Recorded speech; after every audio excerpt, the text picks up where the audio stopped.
Thank you madam. दोस्तों नमस्कार, मैं डॉक्टर श्याम गोलो फिर से एक बार आपका इस ट्रेनिंग सेशन में स्वागत करता हूं। मैं आशा करता हूं कि आप सभी लोग स्वस्थ हैं और आप अपने साथ अपने परिवार का यानी घर का परिवार और एमसीएल परिवार दोनों का ख्याल रख रहे हैं। मैं ये भी उम्मीद करता हूं कि आप सभी लोग 1 घंटा बहुत अच्छी एक्सरसाइज कर रहे हो, अपने हार्ट अपने लंग को मजबूत कर रहे हो और अपनी इम्यूनिटी को बढ़ा रहे हो। तो चलिए शुरुआत करते हैं आज के इस सेशन के साथ। दोस्तों सबसे पहले तो आप सभी को नए वर्ष की बहुत बहुत शुभकामनाएं। मैं आशा करता हूं कि आने वाला साल आप सभी के लिए बहुत सारी खुशियां और ढेर सारी समृद्धि लेके आए। आपकी जो भी चाहते हैं, आपकी जो भी विशेष है खुशियां, वो सब इसमें पूरी हो जाए।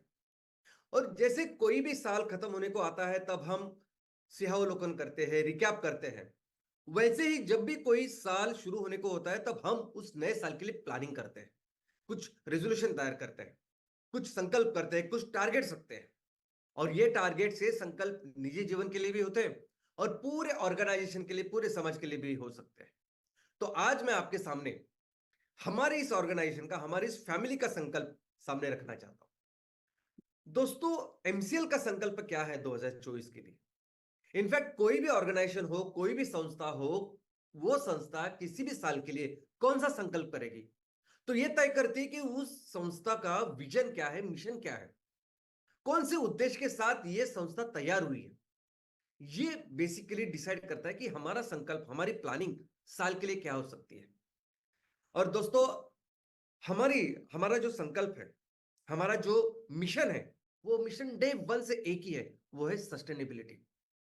हम सिर्फ एक ही ध्येय के लिए, एक ही लक्ष्य के लिए काम करें कि हमको इस दुनिया को फिर से शाश्वत विकास की ओर लेके जाना है। करोड़ों साल से जैसे दुनिया चल रही थी वैसे ही आने वाले हजारों लाखों करोड़ों साल ऐसे ही चलती रहे। और ये दुनिया जो डेवलप हो रही है, जो विकसित हो रही है, उसके लिए जो भी जरूरी चीजें हैं वो हम बनाएंगे ना। वो चीजों की निर्मित हम करें, जो चीजें हमारी जो जरूरतें हैं वो उसको पूरा करें और इसके साथ साथ हमारे पर्यावरण का भी ख्याल रखें। ये इस एक लक्ष्य के साथ हमने शुरुआत की है।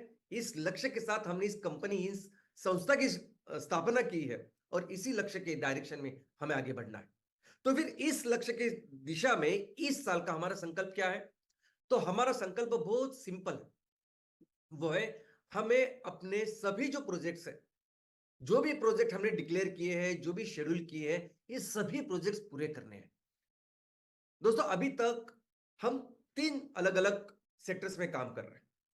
हम काम कर रहे हैं बायोफ्यूल में, जैव ईंधन में, हम ऑर्गेनिक फार्मिंग, फूड उसमें और सस्टेनेबिलिटी प्रोडक्ट में। अभी इस तीनों चीजों में जो जो प्रोजेक्ट हमने संकल्प किया है, हमने शेड्यूल किया है, वो प्रोजेक्ट हमें इसमें पूरे करने हैं। लेकिन हमारी जो जर्नी है, हमारा जो सफर था, वो बाकी की कंपनी जैसा नहीं रहा। इनफैक्ट हम जैसा काम कर रहे हैं वो एक्सपेक्टेड है, अपेक्षित ऐसा काम नहीं कर रहे। कोई भी कंपनी कैसा काम करती है? कोई भी कंपनी हो दुनिया की बिजनेस में, वो पहले तो एक प्रोजेक्ट के ऊपर काम करती है, एक सिंगल प्रोजेक्ट, एक पहले सिंगल प्रोजेक्ट लगाती है, उसमें पूरी तरह से बिजनेस साइकिल एस्टेब्लिश करती है, उसमें एसओपीज, उसमें टेक्नोलॉजी, मशीनरीज, इस सब चीजों को बेहतर, बेस्ट बनाती है और बाद में उन चीजों का, उस मॉडल का, उस डेमो का फिर रेप्लिकेशन करती है, अलग अलग अपना बिजनेस फैलाती है। लेकिन हमारी जर्नी ऐसी नहीं है। हम इतने सारे तहसील में काम शुरुआत कर रहे हैं और किसके साथ कर रहे हैं? तो आज हमें अवेलेबल जो कुछ प्लांट एंड मशीनरीज है, जिस लेवल की टेक्नोलॉजी डेवलपमेंट है, उस टेक्नोलॉजी के साथ कर रहे हैं। इतने सारे प्रोजेक्ट्स कर रहे हैं क्योंकि हर तहसील में हमारा उद्देश्य क्या है? बाकी के उन कंपनी का उद्देश्य क्या होता है कि आपको एक प्रोजेक्ट लगाना है, आपको एक मैकडोनल्ड सही तरह से करना है, एक या मर्सिडीज गाड़ी बनाए, जो कुछ है वो एक प्रोडक्ट करना है और बस उसको ही रेप्लिकेट करना है। हमारा संकल्प क्या है कि हमें हर तहसील में आर्थिक और सामाजिक बदलाव, ट्रांसफॉर्मेशन, विकास करना है, हर तहसील का करना है। और उसके लिए हमें क्या करना है कि हर ग्राम पंचायत में हमें एक एमसीएनजी और एक एमकोल या एम कुकिंग सिस्टम, ये प्रोजेक्ट लगाना है।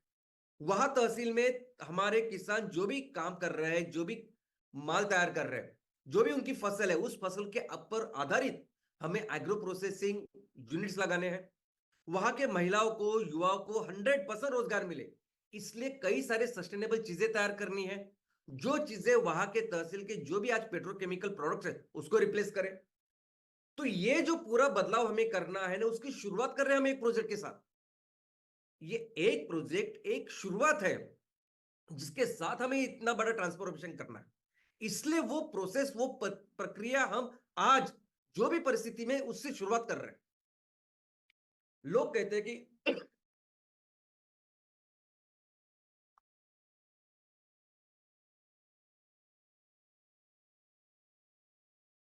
बाकी की कंपनियां सभी रिसोर्सेज का पहला इंतजाम करती है, सब डिसाइड करते हैं, सब इंतजाम होने के बाद बाकी के प्रोजेक्ट चलाते हैं।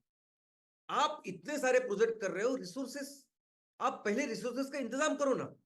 कई सारे मेरे मेरे दोस्त, कई सारे जो हमारे एमसीएल के लोग मुझे बोलते हैं कि इतने सारे प्रोजेक्ट्स अपने करने की जरूरत नहीं, पहले हम लोग थोड़े से प्रोजेक्ट करते हैं, पहले उसके लिए रिसोर्सेस तैयार करते हैं और बाद में धीरे धीरे करके बढ़ते हैं।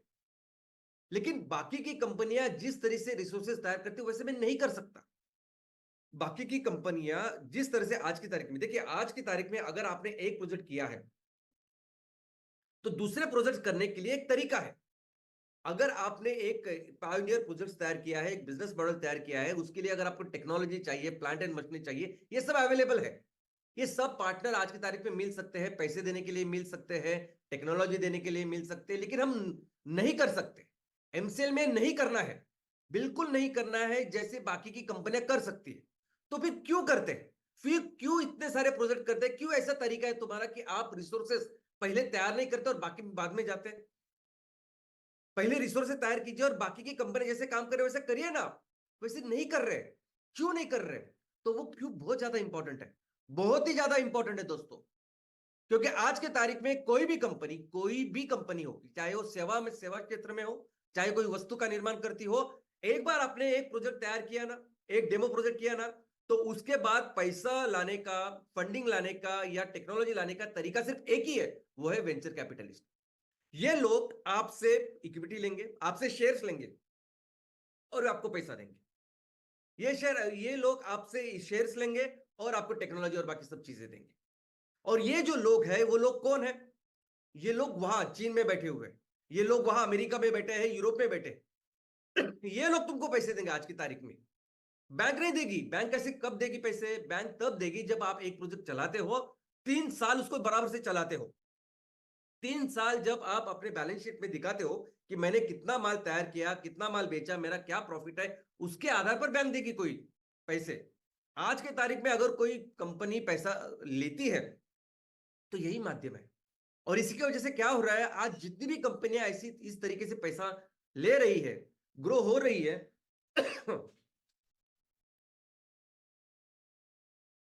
100% आज वो गुलामी में है। 100% अपने कंपनी को बेच के वो आज 100% गुलामी में है। पूरा कंट्रोल आज उन लोगों के पास है, वो जो चीन में बैठे हैं, जो अमेरिका में बैठे हैं, जापान में बैठे हैं। और इनफैक्ट वो लोग तो ये कहते हैं ना कि आपका जो रजिस्टर्ड ऑफिस है ना, वो भी आप भारत में मत रखो, वो सिंगापुर में रखो, हांगकांग में रखो, न्यूयॉर्क में रखो, लंदन में रखो, ताकि फिर वो कंपनी भी बन जाती है उस देश की। यानी आप यहां बैंगलोर में, दिल्ली में, मुंबई में, जयपुर में करके अपना बिजनेस करो, जिंदगी भर वो गुलामी करती रहो। पूरा बिजनेस वही, प्रमोटर वही रहेंगे, बाकी सब लोग वही रहेंगे, काम आप हम लोग ही करेंगे, धंधा हम करेंगे, माल बेचेंगे हम, और पूरा इक्विटी सब कुछ उनके कंट्रोल में रहेंगे। और एंड ऑफ द डे साल के बाद जो टैक्स भरना है वो कौन सा टैक्स भरेंगे? वो सिंगापुर में जो नियम है उसके आधार पर टैक्स भरेंगे। कैसे कर सकते हैं? आने वाले दिनों में सबसे महत्वपूर्ण होने वाला है हमारा किसान, सबसे महत्वपूर्ण होने वाली है ये खेती। क्योंकि यही वो खेती है कि जिससे सस्टेनेबल चीजें मिलेगी, सस्टेनेबल ईंधन मिलेगा, सस्टेनेबल खाना मिलेगा, और सस्टेनेबल हम जो इस्तेमाल कर रहे हैं वो चीजें मिलेगी। हमारे किसानों की आने वाले दिनों में बहुत जबरदस्त ऐसी कंडीशन हो सकती है, होने वाली है। तो किसी भी कंडीशन में हम ये जो हमारे किसानों का भविष्य है, हमारे देश का भविष्य, उनके हाथ में नहीं दे सकते। हमें आसानी चाहिए, आज हमें कोई टेंशन नहीं चाहिए, कोई चिंता नहीं चाहिए, इसलिए हम इतनी बड़ी कीमत, इतना बड़ा मोल नहीं चुका सकते। हम फिर से गुलामी में नहीं जा सकते। और यही हमारा संकल्प है। क्योंकि आप ये कोई भी कंपनी आप पढ़ के दीजिए, ये जितनी भी स्टार्टअप्स है, जितनी भी स्टार्टअप्स यूनिकॉर्न्स हो रही है, 8,000, 10,000, 15,000 करोड़ की कंपनियां बन चुकी है, बन रही है आपके आंखों के सामने। पढ़िए ना जरा, पढ़िए कैसा काम करती है वो, कैसा एक पहला प्रोजेक्ट लगाती है, बाद में जाती है, आगे बढ़ती है, कौन उनको पैसा देता है, और आज की तारीख में उनकी क्या क्या परिस्थिति है, कौन इक्विटी होल्डर है, क्या होता है, पूरा पढ़िए तो आपको समझ में आएगा। ये सभी कंपनियां क्या करती है, ये सभी कंपनियां एक प्रोजेक्ट लगाती है। एक प्रोजेक्ट लगाने के बाद फिर पूरा फोकस उनका होता है फंडिंग के ऊपर। फंडिंग लाते हैं इस रूट से, और जो प्रोजेक्ट लगाने हैं वो करते हैं टेक्निकल एक्सपर्ट्स। एक्सपर्ट्स प्रोजेक्ट लगाते हैं एक बार वो प्रोजेक्ट लगाने के बाद, और इस पूरे जो जो पूरी प्रोसेस चलती है वो तब तक चलती है कि पूरी इक्विटी ओनरशिप उनके फॉरेनर के हाथों में तब तक चली नहीं जाती, तब तक ये सब चलता रहता है। और जो ओनर होता है ना, उनको कुछ लेना देना नहीं होता, क्योंकि इस पूरे प्रोसेस में अगर वो कंपनी भी किसी के हाथ में चली गई तो भी उनके लिए तो हजारों करोड़ रुपए बनते हैं। तो अगर मेरे लिए 1000 करोड़ रुपए बन रहे तो मैं क्यों इतनी चिंता करूं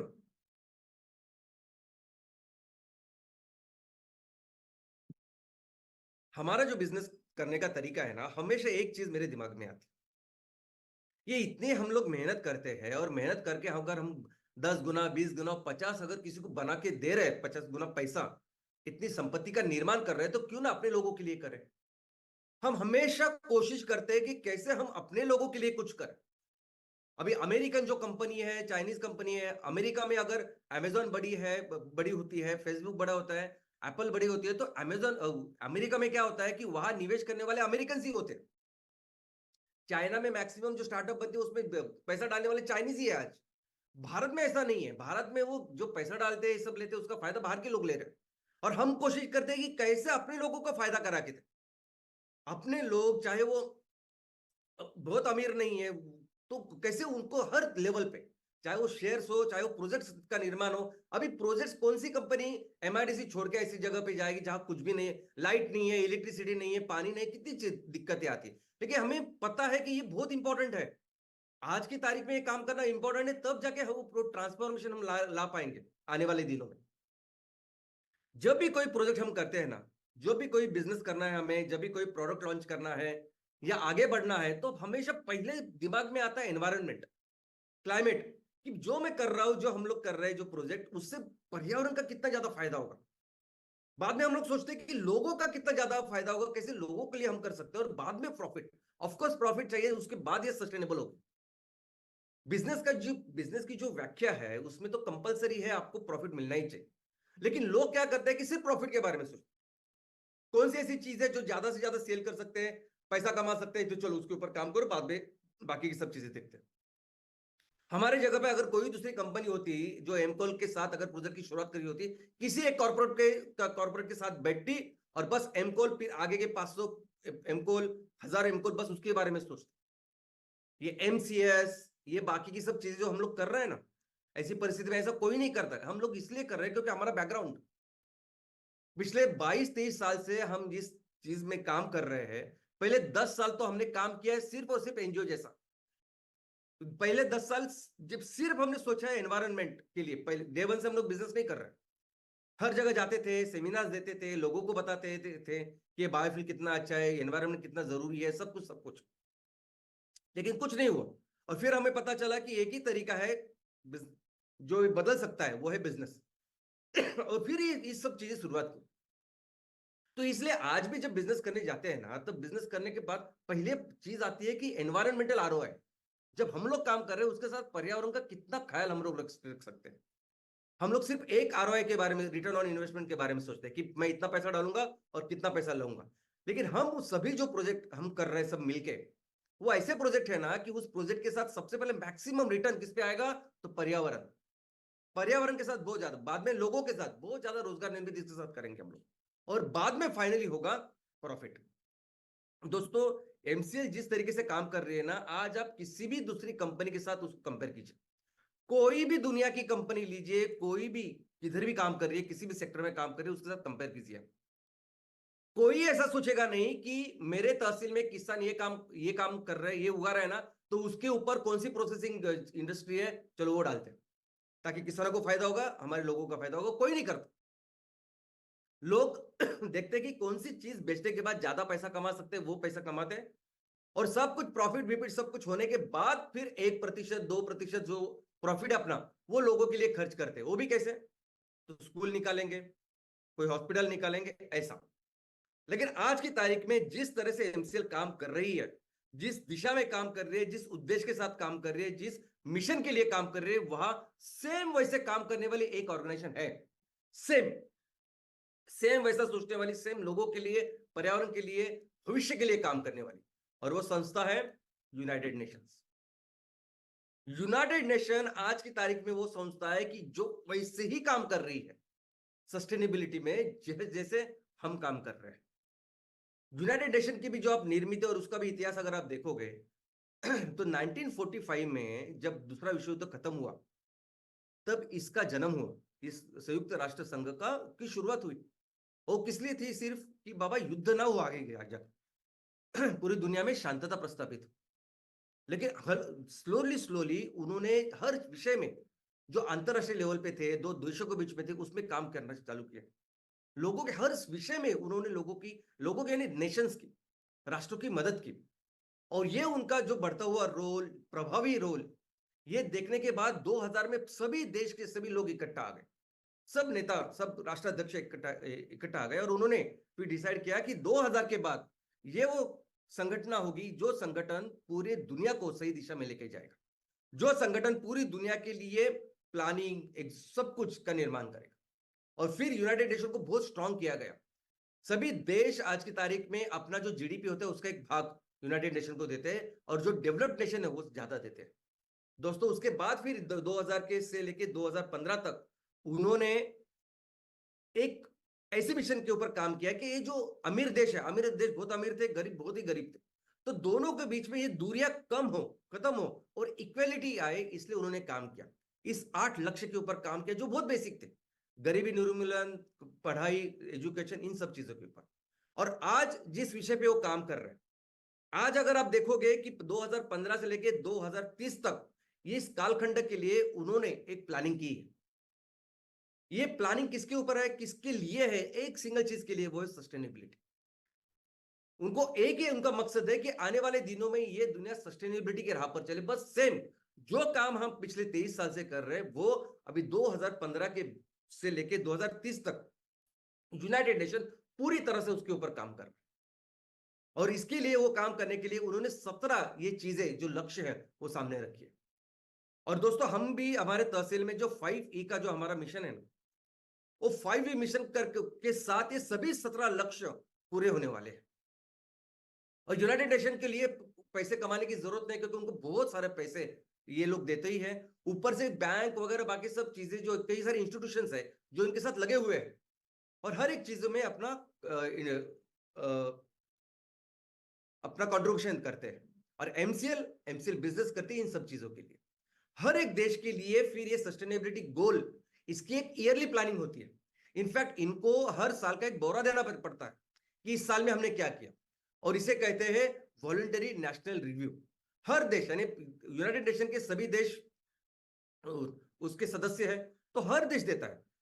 इनफैक्ट आने वाले साल में भी हम क्या प्लानिंग करेंगे, कैसे प्लान, ये प्लानिंग भी उनको देती है, और उसके हिसाब से उनको पैसे भी यूनाइटेड नेशन या जो भी सपोर्ट है वो देती है। हमारे देश में ये काम जो है, जो नोडल एजेंसी है जो एक काम करती है यूनाइटेड नेशन का, वो है नीति आयोग। तो चलिए दोस्तों देखते हैं कि अभी ये सब, इन सब चीजों के बाद, इस मिशन के बाद एमसीएल का संकल्प 2024 के लिए क्या है। तो नंबर 1 हमारा संकल्प है सिंपल, कि हम ये सभी जो प्रोजेक्ट्स है, सभी MCNG, M coal, M cooking system के प्रोजेक्ट, ये सभी इसके आगे इस साल में फास्ट, एफिशिएंट और स्मूथ करने हैं, बहुत अच्छी तरीके से करने हैं। और हम ये समझते हैं कि आज की तारीख में कुछ इश्यूज है, आज की तारीख में जितने बेहतर, जितने स्मूथ वो प्रोजेक्ट होने चाहिए वो नहीं हो रहे। तो इस साल में संकल्प क्या है कि ये जो इश्यूज को क्लियर करना, और इस प्रोजेक्ट्स को बहुत जल्दी, फास्ट, और जितना हम लोग एक्सपेक्ट कर रहे हैं उससे बेहतर हम लोग ये कर सकते हैं उसको करना। तो पहले समझते हैं कि हमारे इश्यूज क्या है। आज ये प्रोजेक्ट हमको अगर बेहतर करने, फास्ट करने, एफिशिएंट करने, तो इश्यूज क्या है। तो सबसे पहला इशू जो हमें सबको मिलकर एमसीएल सॉल्व करने वाली है परमानेंटली, तो वो इशू है फंडिंग। इस साल का सबसे पहला संकल्प जो हमारा है वो ये सभी प्रोजेक्ट्स के लिए फंडिंग, परमानेंट फंडिंग की अरेंजमेंट। यानी अभी अभी क्या जरूरत है, आने वाले दिनों में क्या जरूरत होने वाली है, ABCD, ऐसा नहीं, पूरा जो हमारा रोड मैप है, ब्लूप्रिंट है, हमें अगर 2,60,000 ग्राम पंचायत में इतना इतना सब इतने प्रोजेक्ट लगाने ने, उन सभी चीजों के लिए फंडिंग, इसका परमानेंट सॉल्यूशन एमसीएल आने वाले दिनों में आपके सामने रखेगी, प्रॉपर रखेगी, और इस तरीके से रखेगी कि इस तरीके से आप पूरे दुनिया को पता चलेगा। यानी जो लोग आज की तारीख में एमसीएल को नहीं जानते हैं ना, बाहर है, उनको भी पता चलेगा कि एमसीएल ने क्या किया। और इसका कारण यह है कि हम लोग बहुत स्ट्रांग पोजीशन में है करने के। ये जो सेक्टर में हम काम कर रहे हैं, सेक्टर कोई दूसरे जैसा सेक्टर ही नहीं है। दूसरे अभी हम वो वेंचर कैपिटलिस्ट की जो स्टेज थी कि अभी अगर पैसे चाहिए तो हमें बेचना पड़ेगा अपनी कंपनी को वगैरह, उस स्टेज से भी बहुत आगे निकल आए हैं।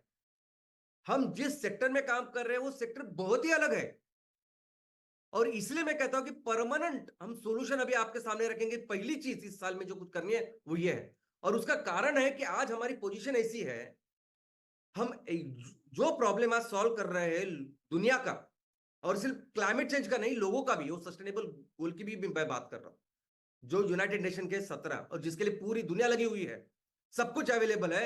आज उस जगह में फंडिंग तो बहुत कुछ है, लेकिन सॉल्यूशन नहीं है, कैसे करना क्या करना वो सॉल्यूशन नहीं है, और उस पोजीशन में हम हैं। इसीलिए आज जो भी काम करना चाहते हैं ना हम लोग, आने वाले दिनों में सब चीज के लिए आज फंडिंग अवेलेबल है, और अलग अलग लेवल पे है। अनलिमिटेड बोलता हूं मैं, कंटिन्यूस बोलता हूं, क्योंकि सिर्फ चलो क्लाइमेट चेंज की बात करते हैं। क्लाइमेट चेंज के बारे में आज अगर दुनिया को 100 मिलियन बैरल पर डे इतना क्रूड ऑयल लगता है हर दिन, अब ये थोड़ा कम होके 95 टू 100 इतना है, तो आज पूरी दुनिया को, इतने लोगों को कितनी ऊर्जा और ईंधन लगता है ये सबको पता है। और वो ऊर्जा और ईंधन आगे ट्रांसफॉर्म करने के लिए, कार्बन न्यूट्रल ईंधन के लिए जाने के लिए कितना पैसा लगेगा ये भी दुनिया को पता है, यूनाइटेड नेशन को पता है, सबको पता है। दूसरी बात, अब ये हवा में जितना कार्बन डाइऑक्साइड है, वो कार्बन डाइऑक्साइड कम करने के लिए, क्योंकि 80% कार्बन डाइऑक्साइड गर्मी तैयार कर रहा है आज भी, तो उसको कम करने के लिए कितना पैसा लगेगा वो भी उनको पता है। तो आज अगर हम लोग मिलके हर ग्राम पंचायत में, 2,60,000 ग्राम पंचायत में, हर ग्राम पंचायत में एक एमसीएमजी प्रोजेक्ट तैयार करना है, एक एमकोल प्रोजेक्ट तैयार करना है, और वो करने के बाद हम सिर्फ दुनिया के लिए 20-25% या मैक्सिमम 30% तक ही ईंधन तैयार करेंगे, तो वो दुनिया उसके लिए रेडी है। अगर हर तालुका को ऑर्गेनिक करना है, ऑर्गेनिक फार्मिंग में लेके जाना है, और पूरी दुनिया के लिए ऑर्गेनिक फर्टिलाइजर बनाना है, तो उसके लिए भी फंडिंग रेडी है आज। अलग अलग लेवल पे, अलग अलग हेड पे ये फंडिंग है। और इसीलिए इस साल का सबसे पहला संकल्प क्या है, तो संकल्प यह है कि ये फंडिंग आपके सामने रखना, ये फंडिंग आपके, ये पूरी चीज आपके सामने रखना, करके दिखाना, ताकि आने वाले दिनों में कभी भी फंडिंग के लिए ये प्रोजेक्ट का जो एग्जीक्यूशन है वो रुकना नहीं चाहिए। दूसरा जो संकल्प है हमारा, वो है कि ये प्रोजेक्ट्स करना ओनली बाय एक्सपर्ट्स। देखिए, मैंने अभी 23 सालों में बहुत सारे लोगों से मिला हूं, आज भी मिलता हूं। 15 साल पहले ऐसी सिचुएशन नहीं थी, लेकिन आज ऐसी सिचुएशन है कि इतने सारे एक्सपर्ट्स हैं मार्केट में कि हर चीज के लिए उनके पास सॉफ्टवेयर है। आप कहीं भी हो दुनिया में, आप देख सकते हो कि आपके प्रोजेक्ट का क्या चल रहा है, इतने आज प्रॉपर एक्सपर्ट्स हैं। और वो एक्सपर्ट्स, उनके आप फीस दे दो, वो पूरा कुछ सब कुछ आपके लिए कर सकते हैं, ऐसे एक्सपर्ट्स हैं, और करेंगे भी। यानी आज इसके आगे हम लोग उनको पैसे देंगे, वो सब कुछ करेंगे, लेकिन हमारी सोच कुछ अलग है। डे वन से हमारा काम करने का तरीका या हमारी जो थिंकिंग है, सोच अलग है। वो क्या है दोस्तों, एक तो है एक्सपर्ट्स जो अपने विषय में एकदम एक्सपर्ट होते हैं। अगर मैं आर्किटेक्ट हूं तो मैं आर्किटेक्ट हूं, मुझे पूरा पता है, लेकिन मुझे ये नहीं पता कि एग्रीकल्चर में क्या कैसे, बिल्कुल नहीं। जो इंजीनियर है उनको अपने विषय के बारे में पता है, बाकी के विषय के में पता नहीं, और बराबर है, वो सही है। लेकिन जो कम्युनिटी हमें निर्माण करनी है ना, वो कम्युनिटी कौन सी है, तो वो कम्युनिटी है ये उद्योजक की, एक वो कम्युनिटी है ये एंटरप्रेनर्स की। तो हम चाहते हैं कि ऐसे लोग तैयार हो ना, जो अपने आजू बाजू में जो प्रॉब्लम है उसको समझे, और उस प्रॉब्लम्स को अपॉर्चुनिटी में कन्वर्ट करे, और उस अपॉर्चुनिटी के मिलते सब लोगों के लिए पैसा कमाए, अपने जगह में, अपने रीजन में पैसा लेके, समृद्धि लेके आए। ऐसे कम्युनिटी को निर्माण करना, ऐसे लोगों को निर्माण करना, ऐसा हमारा पहले दिन से हमारी सोच है। अगर आपके यहाँ कुछ प्रॉब्लम है ना, अगर प्लांट एंड मशीनरी का प्रॉब्लम है, रॉ मटेरियल, जब जाइए काम करिए, सॉल्यूशन ढूंढिए, देखिए कैसे होता है। माल बेचने का कुछ है ना, तो जाइए, देखिए आप कहाँ माल बेच सकते हैं, क्या कर सकते हैं, सोचिए। क्योंकि ये लोग जो होते हैं ना एंटरप्रेनर्स, ये जो बिजनेसमैन होते हैं ना, ये हो सकता है कि इनका कोई टेक्निकल बैकग्राउंड ना हो, ये बिल्कुल पढ़े लिखे ना हो, ये साइंटिस्ट भी हो सकते हैं या ये चौथी पास भी हो सकते हैं, ये इंजीनियर भी हो सकते हैं या 10वीं पास फेल भी हो सकते हैं, लेकिन ये लोगों को ये पता होता है कि कैसे मैं प्रॉब्लम सॉल्व करूं, कैसे इससे मैं समृद्धि, कैसे इससे कुछ अपॉर्चुनिटी तैयार करूं और पैसे कमाऊं। हम लोग यही करना चाहते थे। और दोस्तों आपके सामने है ही ना, आपके सामने क्या एग्जाम्पल है ये। अभी पहले एकदम सबसे क्रूड मैं बोल सकता हूं ऐसे प्लांट एंड मशीनरी के साथ, और वो भी एमकोल के साथ, 8 महीने में, 7.5 7 महीने में बोल सकता हूं मैं, कोई 50 लाख का बिजनेस आपके सामने ही कर रहा है ना। और ये आप सभी लोग आने वाले दिनों में जब जब ये कुकिंग सिस्टम आएगी, सब लोग 3 करोड़ का माल बेचेंगे। और ये सब कुछ जो आज हमारे सामने एग्जाम्पल है ना, ये एग्जाम्पल आप सब सब लोग क्रिएट करने वाले, सभी लोग। हो सकता है कि आज थोड़े से आप डिफिकल्टीज में हो, सब कुछ आप काम कर रहे हो उसके ऊपर, लेकिन आने वाले दिनों में आप सब लोग ये कर सकते हैं, ये मुझे पता है।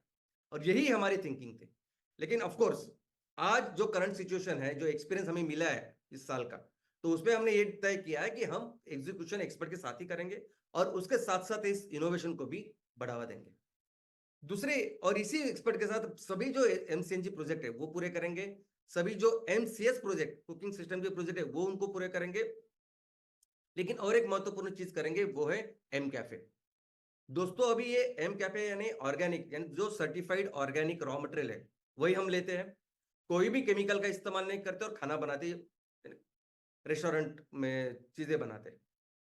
2 महीने भी नहीं हुए आज इस रेस्टोरेंट को खोले हुए, एक हमने ऐसी शुरुआत की है एमसीएल ने, लेकिन इतना जबरदस्त उसको रिस्पॉन्स है, लोग इतना उसको सपोर्ट कर रहे हैं क्योंकि लोगों को पता है कि केमिकल से कितनी बीमारी आज फैल रही है, कैसे कैंसर हो रहे हैं। और ऐसी जगह पे जब आप इस जगह का ऐसा कुछ कर रहे हैं और वो भी किफायती दामों में है सब कुछ, तो लोग कितना पसंद कर रहे हैं इसे।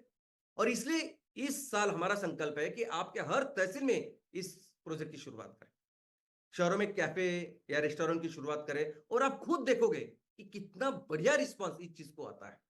इसलिए हमारा संकल्प है इस साल कि इस साल फास्टेस्ट ग्रोइंग फूड चेन हमको एम कैफे को बनाना है।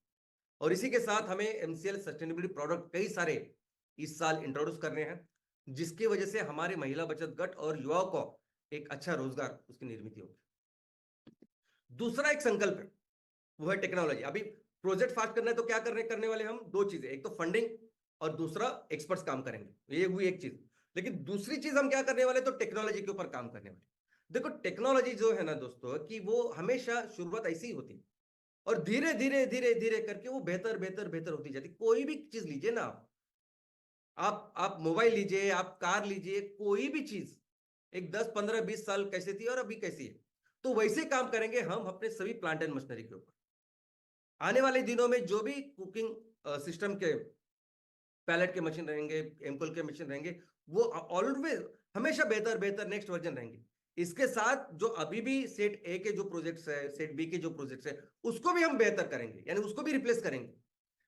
आज जिस टेक्नोलॉजी के ऊपर, जिस वर्जन के ऊपर आप काम करें, नेक्स्ट वर्जन हम लेके आएंगे।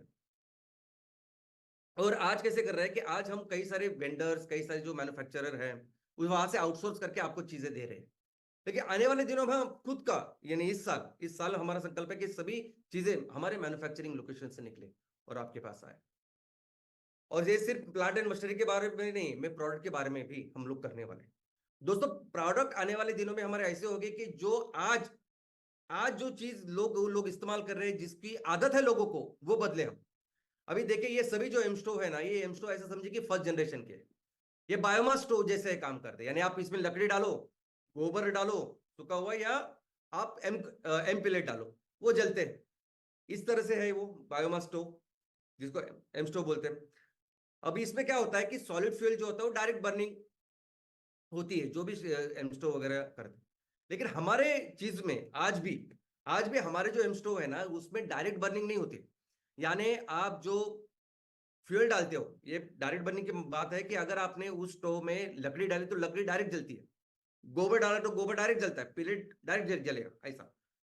लेकिन गैसिफिकेशन प्रोसेस क्या है कि उस चीज से पहले गैस तैयार होता है, गैस, और वो जलता है। और आज की तारीख में हमारे सभी स्टोव में ऐसा ही हो रहा है। अब ये जो आप बर्नर्स देख रहे हो ना, और उसमें वो जो चीज जैसे जल रही है, ये गैस जल रहा है। लकड़ी डायरेक्ट या पीलेट डायरेक्ट ऐसा नहीं जलेगा, पीलेट अगर आप डायरेक्ट जलोगे तो ऐसा नहीं जलेगा। ये क्या जल रहा है, ये गैस चल रहा है, जल रहा है। तो आने वाले इस साल हम लोग क्या करने वाले हैं, तो हमारे प्रोडक्ट को ऐसे बेहतर करेंगे कि यहां सिर्फ गैस जलेगी। आज की तारीख में एलपीजी या नेचुरल गैस जब जलता है, जब जो शहरों में सबसे अच्छी जगह पे अगर कुकिंग सिस्टम होता है वो कैसे होता है, तो ऐसा मॉडर्न स्टोव होता है, वहां चलता है सिर्फ गैस। सिलेंडर एक जगह पे होता है, एक जगह पे सिलेंडर होता है एलपीजी का, वहां से गैस निकलता है और गैस जलता है। नेचुरल गैस की अगर पाइपलाइन है तो वहां से गैस आता है और गैस जलता है। आने वाले दिनों में ऐसा ही हो। आने वाले दिनों में हमारे जो एमपी लीटर बाजू में होंगे, बाजू में होंगे, आप उसको वो डालेंगे, वो स्टार्ट करेंगे, उसकी जो गैस होगी स्टार्ट, वो यहाँ जलेगी और देखेगी ऐसे ही जैसे आपको अभी दिखाई दे रहा है। तीसरा महत्वपूर्ण संकल्प है हमारा, और जो सबसे इंपॉर्टेंट मैं समझता हूं कि इस साल हमें हमारी एक शाखा बहुत ही स्ट्रांग करनी है और वो है रिसर्च एंड डेवलपमेंट। दोस्तों आज की तारीख में कोई भी कंपनी अगर नंबर 1 का काम कर रही है बिजनेस में, it is only because of research. हम कहते हैं कि एप्पल का प्रोडक्ट नंबर 1 है, जबरदस्त जबरदस्त, उसकी वजह से वो बहुत ज्यादा बिजनेस कर रहा है। वो इसलिए है कि एप्पल का बहुत ही strong research and development. German engineering की जितने भी प्रोडक्ट्स है, जितनी भी कंपनियां काम करती है ना जर्मनी में, उनका पूरा फोकस होता है इस रिसर्च एंड डेवलपमेंट के ऊपर। और ये लोग जब इसमें पैसा डालते हैं ना, तब उसमें रिटर्न नहीं दिखाई देता। इनिशियल पैसा डालना पड़ता है, खर्च करना पड़ता है, एंड दैट इज रिक्वायर्ड। लेकिन जब आप ऐसे प्रोडक्ट लेके आते हो और आगे चले जाते हो, तो फिर आगे मार्केट में आप सबसे अच्छा बिजनेस कर सकते हो। और वैसे हमें करना है, हमें अपनी R&D इतनी स्ट्रांग करनी है कि इस सेक्टर में हमें सिर्फ पायोनियर नहीं होना कि बाबा पहला किसने एमको लगाया, एमसीएस लगाया तो एमसीएल नहीं, नंबर 1 हमेशा काम हमें इसका करना। और इसलिए बहुत जरूरी है इस इनोवेशन, इस स्ट्रांग R&D टीम तैयार करना। और हम सबको अभिमान है कि हमारे जो प्रेरणा स्थान है वो अब्दुल कलाम सर है, उनकी टीम है, जिन्होंने इतने कठिन परिस्थिति में भी काम किया। और पूरी दुनिया में अगर आप देखोगे ना, आज की तारीख में भी सबसे ज्यादा बेस्ट साइंटिस्ट अगर कोई है तो भारतीय है। तो दोस्तों मिलके हम अपने देश को टेक्नोलॉजी में एंड ऑफ कोर्स बिजनेस में नंबर 1 का काम करवाएंगे, अपने देश को दुनिया की नंबर 1 अर्थव्यवस्था बनवाएंगे, और मिलकर हम अपने देश को फिर से दुनिया का सबसे महान राष्ट्र बनाएंगे। यही हमारा इस साल का संकल्प है। जय हिंद, जय हिंद।